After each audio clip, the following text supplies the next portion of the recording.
This is Listen Lakeland, the show that keeps you up to date on all the things that make our city a great place to live, work, and play. Today's host is a veteran of the United States Army and a graduate of Florida Southern College. He's a public servant whose work with the Citrus Connection has seen him involved in projects including the Mayor's Homeless Committee and the reworking of the Lakeland Transit System with Reroute 2020. And in February of 2022, he became one of the newest board members of Lakeland Vision. Please welcome your host, James Phillips. Welcome to the good life. Thank you so much for joining us today. I'm James Phillips, and it's great to be hosting this month's episode of Listen Lakeland. This show is an extension of Lakeland Vision.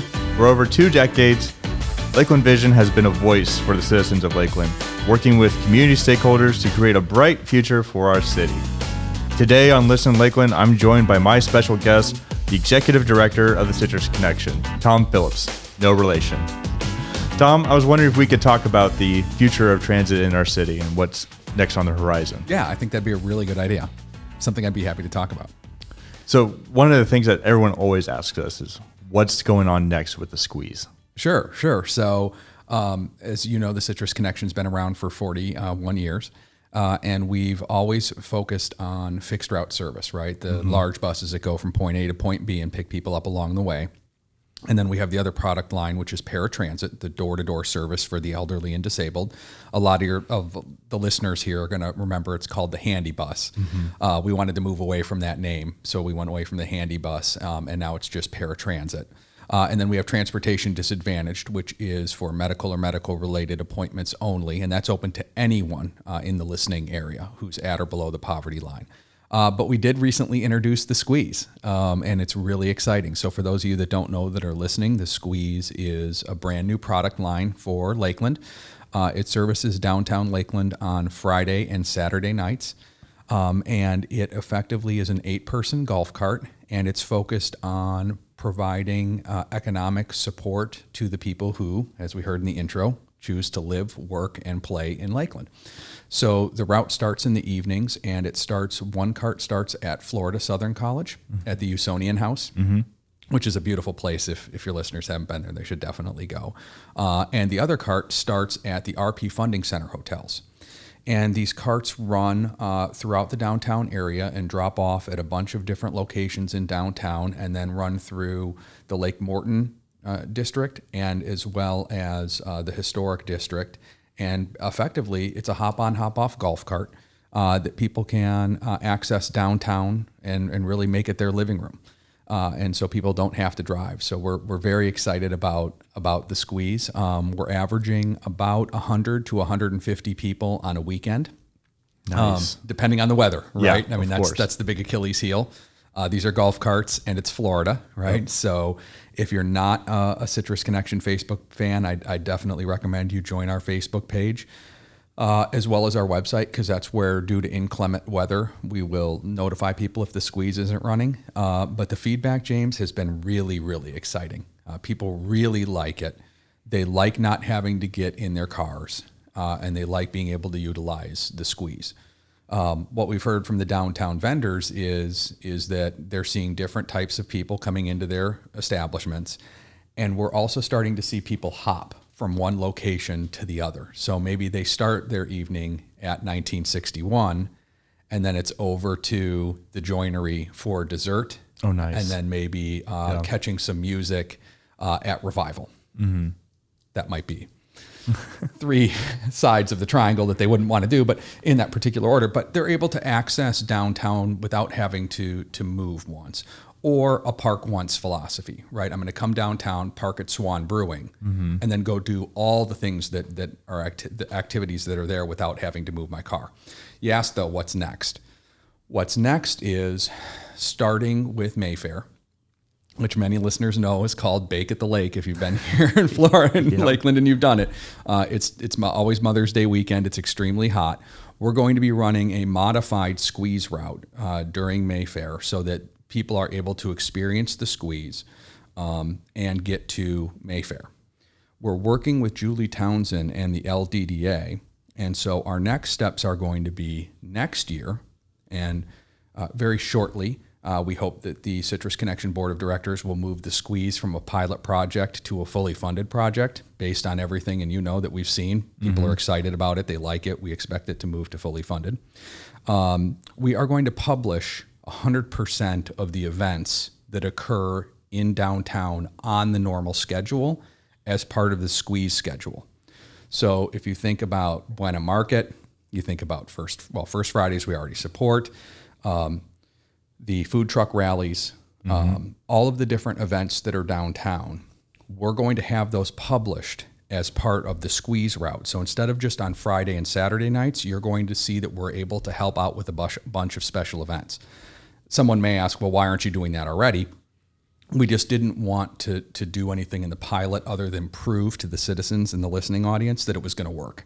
And now that it has, we know the number one thing that people are asking for is that we support more of those special events through the squeeze. So that's what we're going to do. So that's what's next for the squeeze.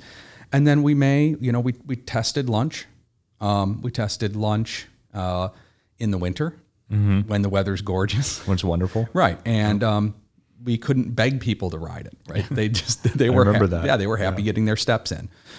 So I do think that come this summer, we'll probably try one more time at the lunch squeeze, which is a much tighter route than the evening squeeze. And we'll see what happens with that. And if people would rather walk at lunch, even when it's hot, then we'll keep going with the evening squeeze. If riders want to ride at lunch and it becomes a seasonal cart just for the hottest months in the summer, then we'll do that as well. So that's awesome. Good things for the squeeze. And I would say if you're an advertiser out there, probably look for the fact that we're going to be selling advertising on the squeeze very shortly. That'll be great. Yeah. Exciting stuff. So when I started at Citrus Connection, I know that one of the philosophies that you instilled into me in teaching me about transit was that transit needs to be fast, frequent, and fun, which I think the squeeze definitely touches all of those bases. What do you think would be the next fun aspect that the agency can push into? Yeah, so that's a great question. So we did, before COVID, we had a couple of special events that I think we need to bring back that added fun. The first was Arts in Transit. We used to have a very, very robust Arts in Transit program. We had flash mobs at the terminal. Derek Fiecher read Tupac's poetry on the bus before he moved on, so that was really neat. David Collins painted live on the bus. We had violinists. We had a flash mob fashion show. The Harrison students did that. So we've had a lot of exciting things with Arts in Transit. We painted on a bus that was going to be retired. So I think bringing back Arts in Transit would be something that we need to do that was a lot of fun. Obviously, we continue to have lots of high schoolers ride the bus with our summer program, so excited about that. And then the downtown circulator. So we're going to be talking about, I know a little bit later in the show, about a new downtown circulator route. So trying to make it more fun. And then I think that we've just started social media with TikTok, but I do think that now that people are getting out more post-COVID, like Pokemon Go, we partnered with Kevin Cook at the city. He was a great partner, and they did a whole series on how much fun it could be to ride the bus to catch Pokemon. Yeah. So I think that we need to probably look at what cultural trends are going on and figure out how we can link transit into that. And I definitely think that we need some kind of contest with the squeeze. So just stay tuned for those things. But yes, you're right, James.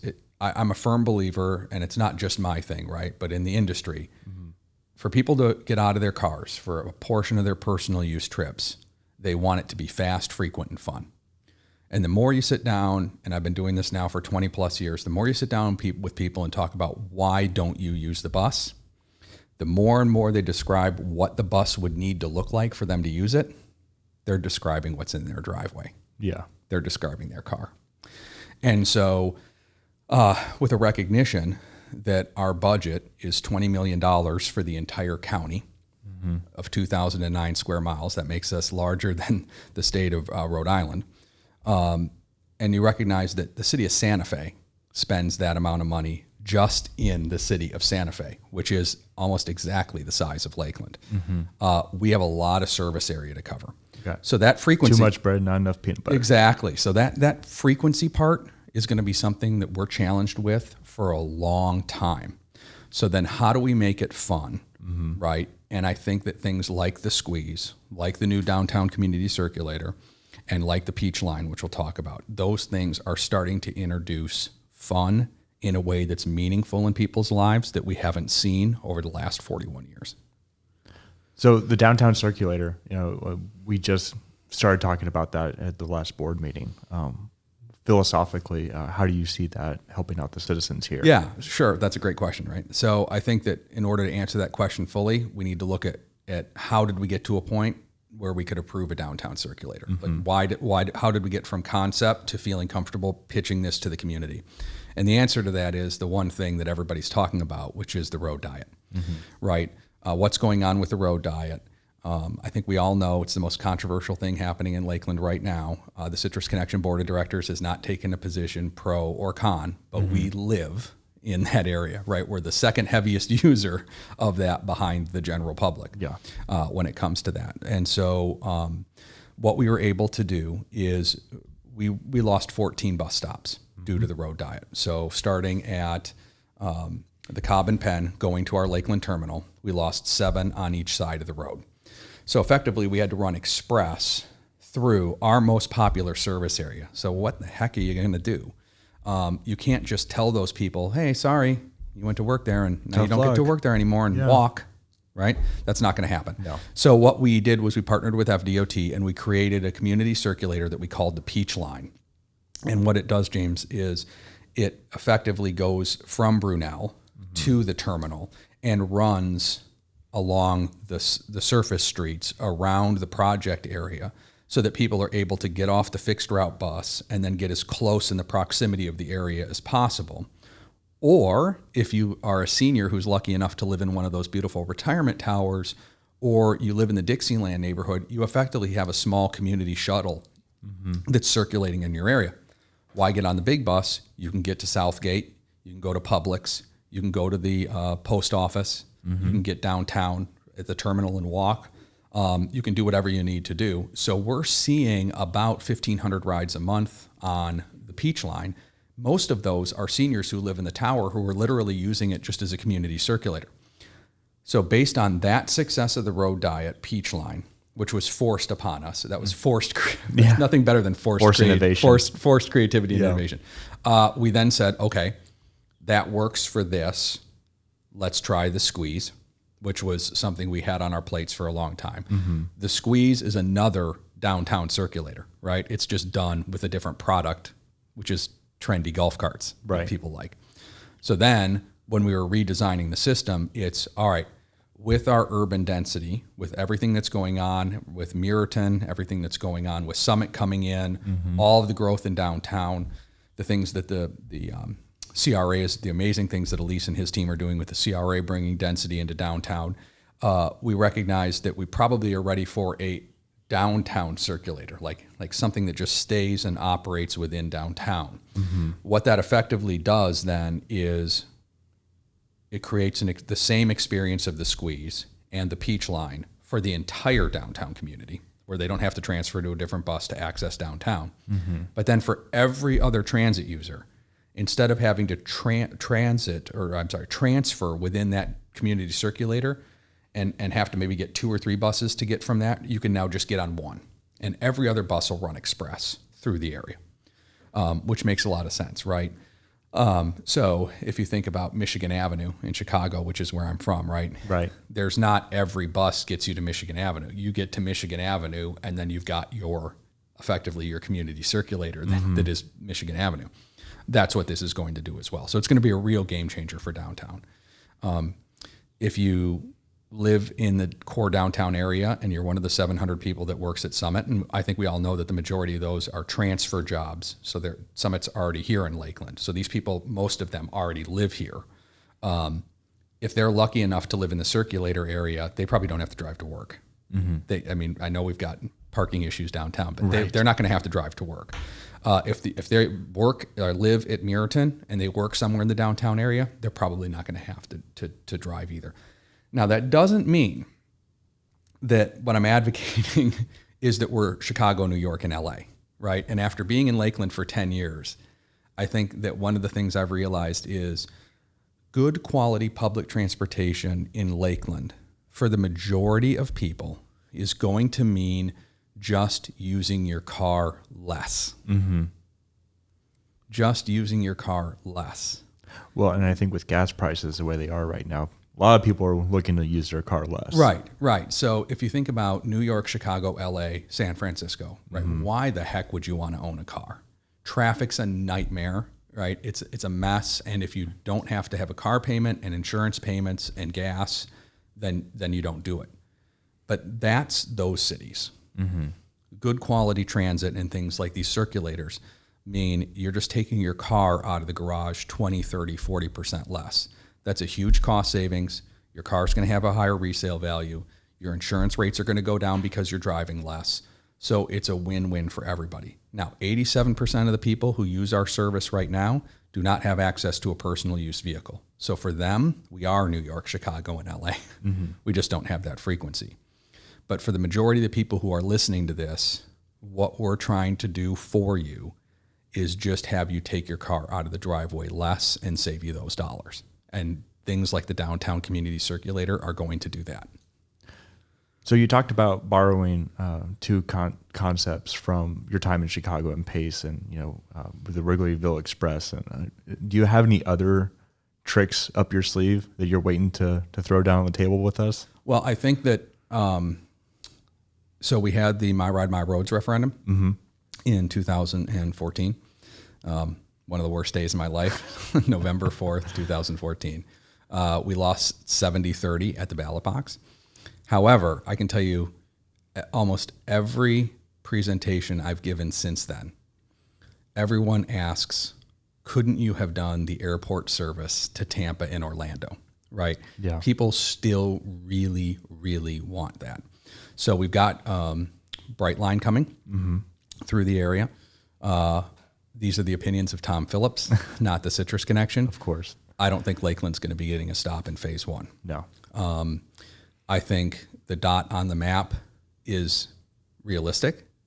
I think that we will get a stop, but I think it's going to be at least 5 to 10 years after Brightline starts service between Tampa and Orlando. Again, those are my personal opinions as a transit professional. So, what do we do in the meantime? I think that if we could figure out a way to carve out enough dollars to do express buses from Lakeland to the James Haley VA and the Tampa International Airport on the even hours, so 2, 4, 6, 8, 10, 12, 24 hours a day. Yeah. And then from Winter Haven Terminal, leave and go to the VA hospital in Tampa. I'm sorry, in Orlando. Orlando, yeah. And then head to the Orlando airport on the odd hours, right? So that you could catch a plane. I think that would be extremely popular. Now, why stop at the VAs? Because we have 60,000 veterans in Polk County. So stopping at the VAs, I think, is extremely important so people would have access to that health care. But going to the airports is absolutely a necessity. So if you look at some of the most popular services in the PACE network, outside of things like the Wrigleyville Express, which for those of you that don't know, the Cubs play at Wrigleyville, and they're the darling baseball team of the majority of the suburbs, not the south side suburbs, but the majority of the north side. So what PACE does is they run the Wrigleyville Express, which is a variety of buses from the suburbs of Chicago to Wrigleyville on game day. You don't have to have a ticket, but who the heck else is going to use it to get downtown? So I think if we could run airport express services and figure out how to do that, I think that it does a couple of things. Number one, who likes picking up their friends and family at the airport? I've got an exchange student right now. I can't stand it, right? And I love my family and friends, and I tolerate the exchange student. But she'll be in Spain by the time this airs.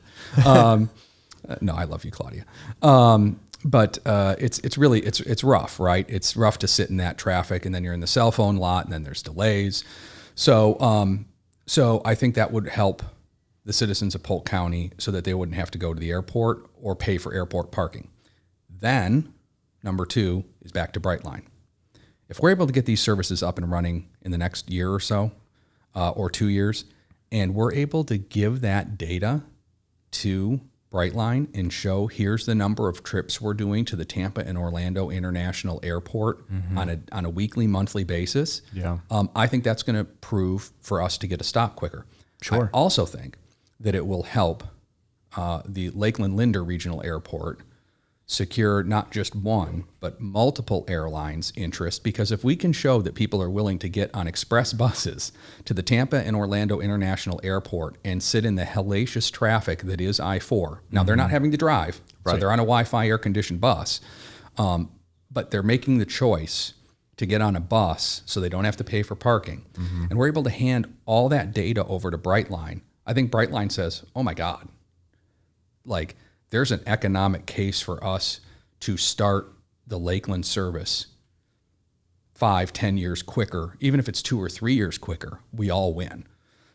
So I think sharing that data will get us a stop quicker. I also think it will show that if those people are willing to do that to Orlando and Tampa International Airport, it makes the case for commercial air in Lakeland Linder much, much stronger. Because let's not forget, for anybody listening, and it's always amazing to me after 10 years, the Lakeland Linder Regional Airport is the closest geographic airport that can handle large air to Disney. We're closer than MCO. So if you're talking about having to transfer planes, this is the closest, quickest way for families to get to Disney. I think the first major airline carrier that recognizes that, like really embraces that, it might be a little more expensive to fly into Lakeland, but I'm not going to have a rental car hassle, and I don't have to go through the hell that is MCO or roll the dice on Tampa. I'll pay a few extra bucks to fly into Lakeland. Sure. And I think transit can help with that. Absolutely. That's awesome. So we always talk about, 10 years down the road, 10 years for this. The average project time for the intermodal center is going to be about 10 years. Well, what do you think with the institution of these routes, with Brightline coming in, with the intermodal center on the table, what do you think Lakeland's going to look like in 10 years? So, assuming that we don't have a Brightline stop in 10 years, which I think is about right, that we probably still won't have a stop. Maybe the stop's under construction. Traffic's going to be horrible.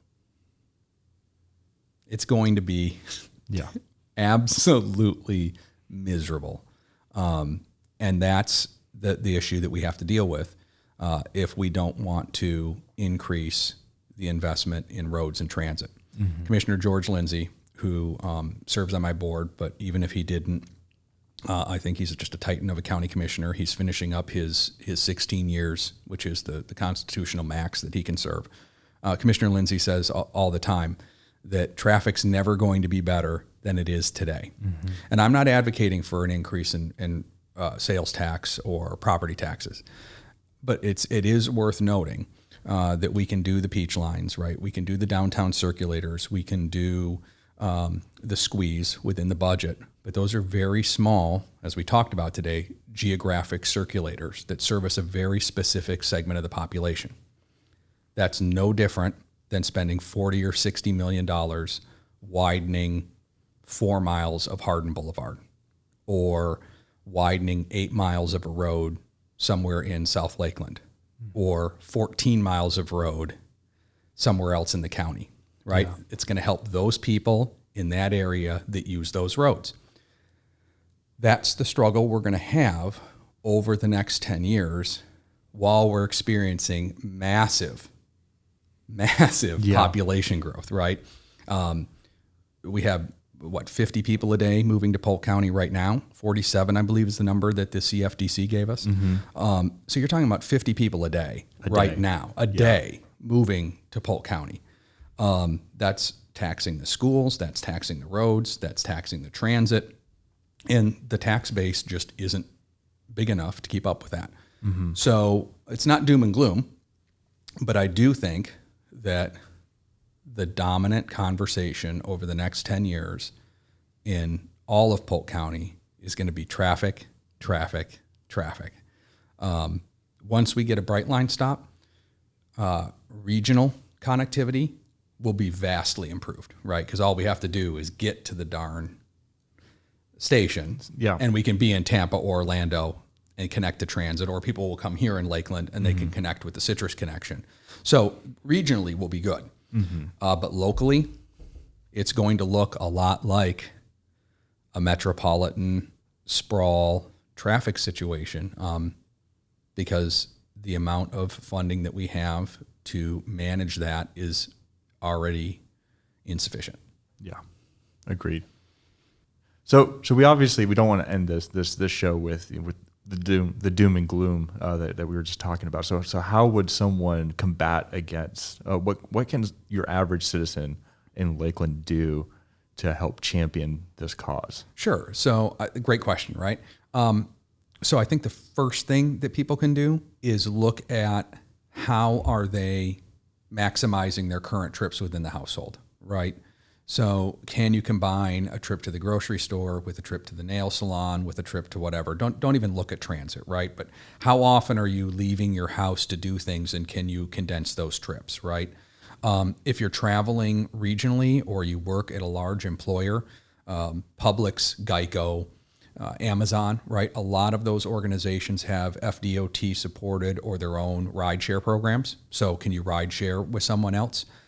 I did van pool for years when I was in the suburbs and worked at Pace Suburban Bus. So I didn't just work at Pace, but I was also a van pool participant.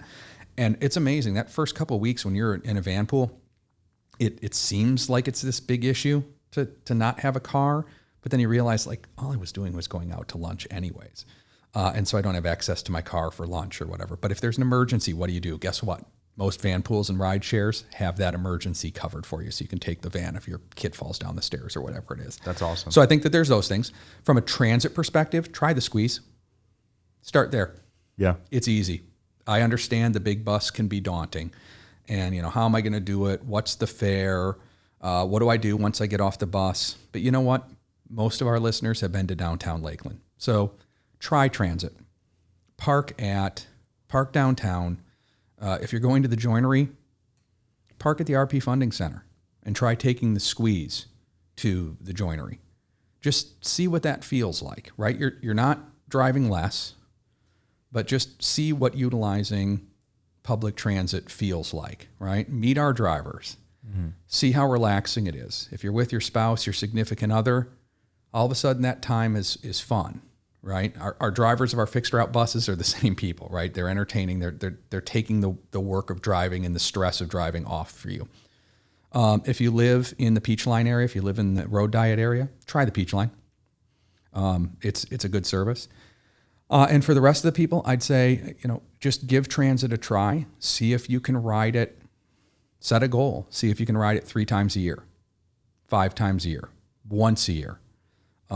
Just try it so that you can expose yourself to it. Take your kids with you. Take your significant other with you. Because exposing people to that, trying new things, getting from 0 to 1 is incrementally harder than getting from 1 to 2.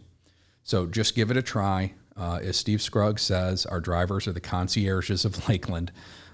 They're all fantastic people. They're used to seeing first-time riders. They're going to help you through it. They're going to make sure that you don't get stranded. If you miss your stop, they're going to tell you exactly what to do. So just try it. And I guarantee you that once you try it, you'll recognize that you can get a portion of your trips through transit. And if we can do that, then we can have an impact on the roadways, right? We can offset all of the growth that's occurring by people utilizing transit for just a portion of their trips. And for people who are really apprehensive to learning the system, how does it work with with our travel trainers? Sure. So we have travel trainers. You can call 855-POLK-BUS, 855-POLK-BUS, or you can go to ridecitrus.com, and our travel trainers will help you. They will effectively go on there on a first ride with you, answer any questions that you have, and tell you how to use the system. I can tell you that children over the age of 8 in the city of Lakeland can ride without an accompanying adult. And a lot of listeners are going to go, oh, what? No. Guess what? They've been doing it for 40 years. Yep. Because it's easy enough that a child can do it, and children do it every single day. Especially with summer safety coming up. And they do it safely. Yeah. Thank you, James. Level 2 FBI background checks, random drug and alcohol tests. Statistically speaking, there are less incidences on a Citrus Connection bus than there are on the Polk County school buses every day. They're much bigger than we are, but from a percentage wise, we are the safest mode of transit in Polk County. You are safer on our buses. They're built differently. Our drivers go through extensive training. So it's a very safe thing to be able to do. That's awesome. Yeah, it's fun. We've got really good people. Part of the reason that Citrus Connection is such a special place is because we're able to recruit and retain people who choose to live and work here in Polk County. And that's just the attitude that Polk County people have. So you're getting services from people who have chosen to live here, work here, and are public servants. That makes them pretty special people. And that retention is just going to be just all the more easier with the recent increases that we put through the board last week. Yes. So if you want to be a bus driver, starting pay is going to be $18 an hour starting October 1st. So apply at www.ridecitrus.com. And you can put your reference as Tom Phillips and James Phillips, but put no relation. No relation. Thank you, James. This has been a lot of fun. Thank you again for taking the time to be out here. This was absolutely wonderful conversation, just talking with you and learning your perspective on where things are going to go. And thank you to our listeners for tuning in to Listen Lakeland. Your feedback is valued, and we encourage you to head over to www.lakelandvision.org to participate in our monthly survey related to today's show's topic.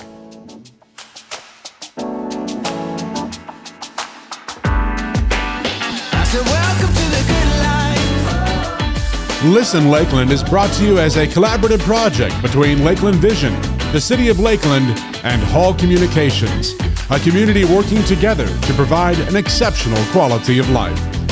Thank you for being with us.